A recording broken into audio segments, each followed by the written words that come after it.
नाज़रीन, क्या आयान की जिंदगी अब पहले से भी ज्यादा मुश्किलात का शिकार होने वाली है और क्या मुस्कान के लिए इस घर में रहना नामुमकिन हो जाएगा? क्योंकि आने वाली एक साथ में आप लोग देखेंगे बहुत जल्द आयान की माँ इस दुनिया से रुखसत हो जाएगी। यही वो लम्हा होगा जहां आयान और मुस्कान की जिंदगी एक नए इम्तिहान में दाखिल हो जाएगी। मिर्जा साहब जो पहले ही अपनी अना और खुद गर्जी में मुब्तला है, वो अपने अलावा किसी की बात सुनना पसंद नहीं करते। एक ऐसी गलती कर बैठेंगे जो इन्हें हमेशा के लिए अपने बेटे से दूर कर देगी। इन्हें इस बात का बिल्कुल भी एहसास नहीं होगा कि वो क्या करने जा रहे हैं। वो एक ऐसी औरत से निकाह कर लेंगे जो इंतहाई लालची होगी और जिसकी नजर सिर्फ मिर्जा साहब की दौलत और जायदाद पर होगी। आहिस्ता आहिस्ता वो औरत मिर्जा साहब को अपने जाल में फंसा लेगी। अयान अपने बाप को बार बार समझाने की कोशिश करेगा और कहेगा कि किसी ऐसी औरत से शादी ना करें जो आपकी जिंदगी तबाह कर दे, लेकिन मिर्जा साहब अपने बेटे की किसी भी बात पर यकीन नहीं करेंगे। उल्टा वो अयान को ही अपना दुश्मन समझने लगेंगे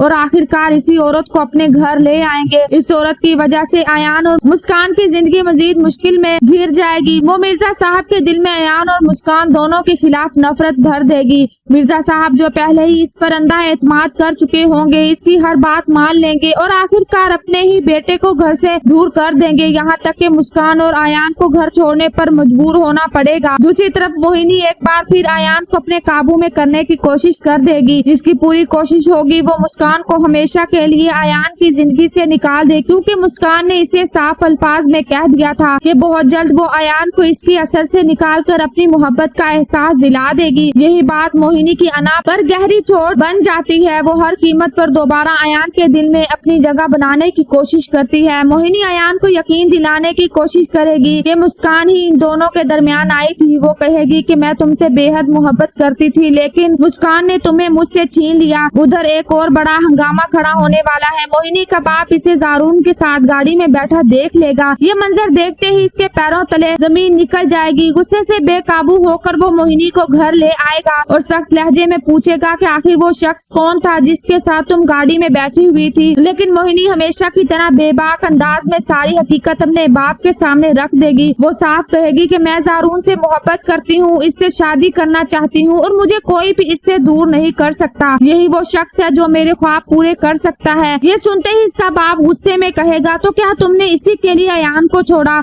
और मेरी इज्जत खाक में मिला दी? मोहिनी बगैर किसी डर के जवाब देगी, हाँ बिल्कुल, मैंने अयान को इसी की खातिर छोड़ा क्योंकि मैं जारून से शादी करूंगी। अगर आपने मेरी शादी इससे ना करवाई तो मैं अपनी मर्जी से शादी कर लूंगी और आपको मुझे रोकने का कोई हक नहीं। मोहिनी के ये बातें सुनकर इसके बाप को अपनी की हुई तमाम ज्यादतियां याद आ जाएंगी। इसे एहसास होगा कि इसने सिर्फ अपनी बेटी की खुशी के लिए मुस्कान और इसकी मां पर कितने जुल्म किए थे और किस तरह बार बार मुस्कान को ये एहसास दिलाया था कि इसके घर में इसकी जगह सिर्फ मोहिनी की वजह से है।